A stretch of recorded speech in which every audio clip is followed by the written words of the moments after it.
I learned a couple of things this weekend, Jason. One, N'Golo Kante is capable of making a mistake. He was kind of at fault for Manchester United's second goal, where the usual suspect of just undefiable, phenomenal defensive capabilities tried to control the ball outside of his own box, and it fell to Ander Herrera, who banged it in the back of the net. So that now cuts the gap. And the second thing, I was going to jump away. Second thing is that Tottenham Hotspur are the real deal. It's been coming. Last year they fell away short because Arsenal, of course, knocking on the door and the whole, it's happened again, they're now going to be jumped over. But I don't know, man, there's something about the Tottenham team, the camaraderie, each player walking off. Pochettino met every single player off the park with a hug and embraced them. They just looked together. I don't want to see this team break apart. I actually am rooting for them so that I can see Tottenham take a position, because different than Leicester, Leicester wins the Premier League. It's phenomenal. You don't expect Leicester to continue to keep everyone and build forward and that. I mean, what I thought is Leicester were going to be competing for a European football team. It's going to allow them to be that sort of always there or thereabouts team that really mixes it with the best, but they're not going to maintain themselves at the top of the table whilst everyone's pushing. But I think Tottenham, because they're not shy on finances, they just happen to sell a lot of their best players. This could be a year that I think Tottenham Hotspur install themselves as really top 4 team in the Premier League for years to come if they're able to keep hold of this. And that was because I watched them intently against Bournemouth, where they just had a champion's performance. Didn't buck under pressure. I mean, they showed the resilience last week when they're 1-0 down with 88 minutes on the clock. True. Bounce back. And then they go out, smash Bournemouth 4-0. And that absolutely, in my opinion, was in the head of Chelsea players.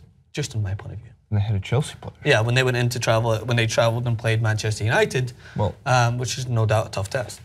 Always a tough test. It's like the anti-Spider-Man, N'Golo Kante. Everyone gets one, he gets one mistake. Yes, one mistake, Just picked a really bad time for it. Yeah. And that's kind of what makes it exponentially worse, is the guy we can praise all season long is one of the most detrimental to opposing teams' offenses, or at least, that's very American, I should say. At least most of the forwards, and hunting the ball and everything he does at a world-class level.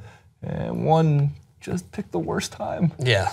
You know, make that mistake down 3-0. I mean, up 3-0 or down 3-0. Very much. In this case, though, Manchester United just wants to throw a wrench into the entire Premier League's plans, which is totally up to them. They're playing very well in the Europa League too, by the way, so I think a lot of this is carrying over from their form. Yeah. Wins create confidence. I believe that. I think that when you continue to progress in tournaments, I'd go as far to believe as, look, Chelsea doesn't have anything to play for right now besides, I think, the FA Cup, where they play Tottenham this week, I believe. I think it's their next fixture. Yeah. And while that's a fixture that has no effect on the Premier League table, it's going to show a lot of what's coming for the next 6-7 weeks of the Premier League. Yeah. Neither team wants to lose that match solely, again, out of the confidence. You want to come into that, win that match so you can carry it over. I used to think at a point that maybe having too much tournament play would cause a problem, but I've begun to realize that the more successful you are across the board, the better it seems to work out. The chemistry, as you mentioned, is one of the biggest things. Yeah. So, by the way, and Tottenham's schedule down the line when it comes to, is much tougher than Chelsea's, and we have both in terms of who you think. So Tottenham's got to play, but again, you want to be the best, you got to beat the best. Don't get me wrong. So this is the Spurs schedule. They got Man United and Arsenal, whatever you want to call Arsenal, and Leicester City. Yeah, I know. I'm looking at more like, and fortunately, by the way, though, the thing that you want to take away from this is they do get Arsenal and Man United at White Hart Lane. Yeah, that's very true. Which is big. And they're the only team in the Premier League, quick stat, to concede single-digit figures at home. 9 goals? 8 goals conceded at home. Everyone else good for Hugo. has conceded a lot more. Yeah, good for Hugo Lloris. By the way, and here's another quick stat, which is always going to be in context with this. Do you know that Arsenal and Liverpool have conceded more goals this season than Middlesbrough? How many goals has Middlesbrough scored? 6? No, conceded-wise. I know, that's why. They've both conceded more than Middlesbrough. Middlesbrough's conceded 37. They've both conceded more than them. That's remarkable. This is the 2 teams that are expected to be vying. Somebody said that the Raptors are Arsenal. I feel like I should just mention that. I think that could be an accurate Go on, though. Sorry. Portrayal. There was actually, Gary Lineker tweeted out something pretty funny. He's like, with Bournemouth losing this weekend, I think Arsenal are sure to lock down 7th. Oh, come on, man. You know, wait, where are they on the table? We go back to the table? Yeah, let's take a look at where are they exactly?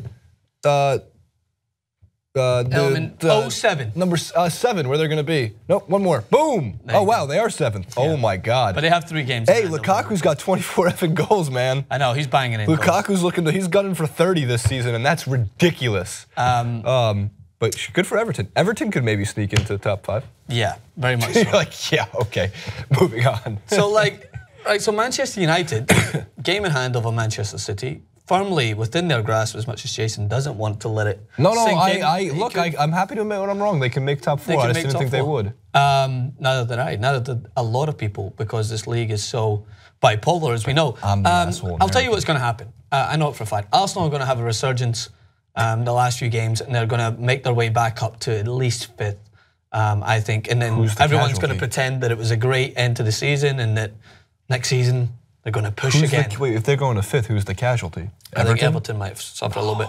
I don't want them to. I just think they will. It's just the experience at that point. Arsenal, as we've shown last year, put together a great run of results to push themselves into 2nd place. But there's another clip that someone was sharing on Twitter.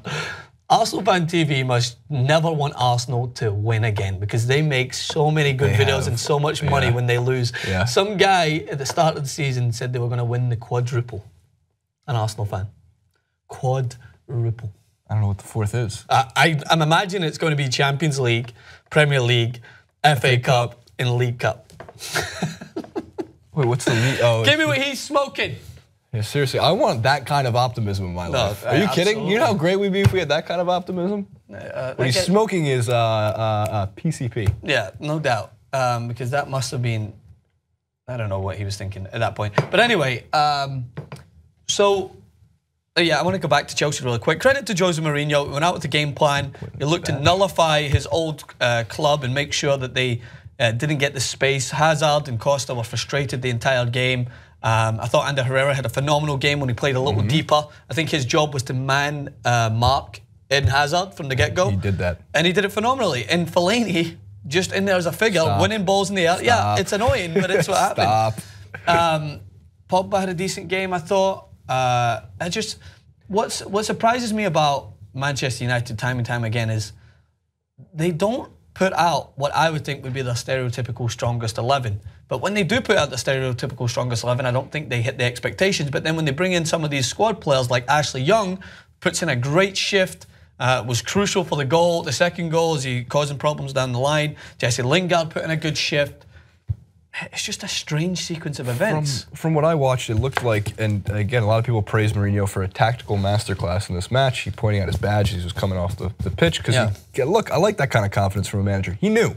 He knew when he walked off that pitch after the 90th minute and the whistle blew, he was like, oh yeah, I game planned right for that one. Yeah, exactly. And he's right. Now, what I saw from it was it didn't seem like it was about any single specific player. It looked like a lot of, it looked mechanical. Yeah. And it seemed like they were executing exactly what Mourinho wanted them to do, as you just mentioned, and that's what got under their skin. And look, if you can frustrate Diego Costa, that's a good thing. But if, again, he's just, I like bully ball Costa, man. I like when he's a down low, but he couldn't get that done. He couldn't. Rojo was giving him back what he was giving him, and that's it. The scraps weren't falling to him like they were all season so far, and that was just one match.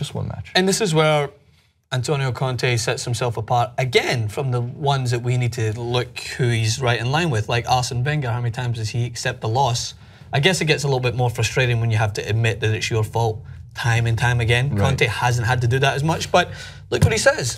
They showed more desire, more ambition, more motivation. In this case, the fault was of the coach. Blames himself. Hey, I didn't set out the right game plan, and we fell victim to it. It may cost us, but we're going to bounce back. Imagine you're a player for Chelsea, because Mourinho did this for Chelsea as well when he put a lot of the blame on the players. He's known to do that.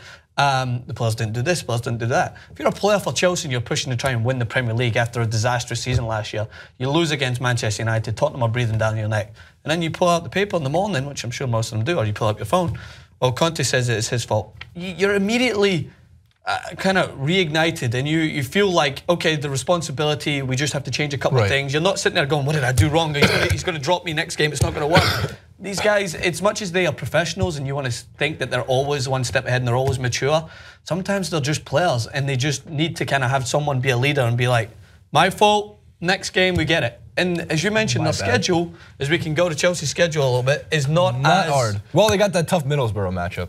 Yeah, Middlesbrough, a tough team, as we know. I'm conceded. So you've got Southampton, Everton away is a tough game. Yes, it is. But after that, you're expecting at least 9 points at those last 4. At least 4 of which at Stamford Bridge. So yeah, at least 9. Like Sunderland, mark that down as a W at the end, and they'll already be relegated, no doubt. Hey. Watford again. West Brom, always a tough test. They've had a good season this year, and Middlesbrough. But in comparison to Tottenham's, it definitely is not as hard, as difficult. So I think it really is going to come down. I think in the next game is going to be the most crucial. If Chelsea can bounce back and beat Southampton at home confidently, Tottenham away to Crystal Palace, I think that'll take them back on track, and it'll be a very close run-in. I love how close it's going to be towards the end, but I just think this is no matter what happens, Tottenham have to hold their head high this season again. 2 seasons back-to-back contention for the Premier League, it becomes a while where it's not just a fluke, you know, when you're like, no, they have something built here, and they're continuing. So rather than the transfer window being, where should Harry Kane go to further his career? He should stay fucking put. So should Dele Alli.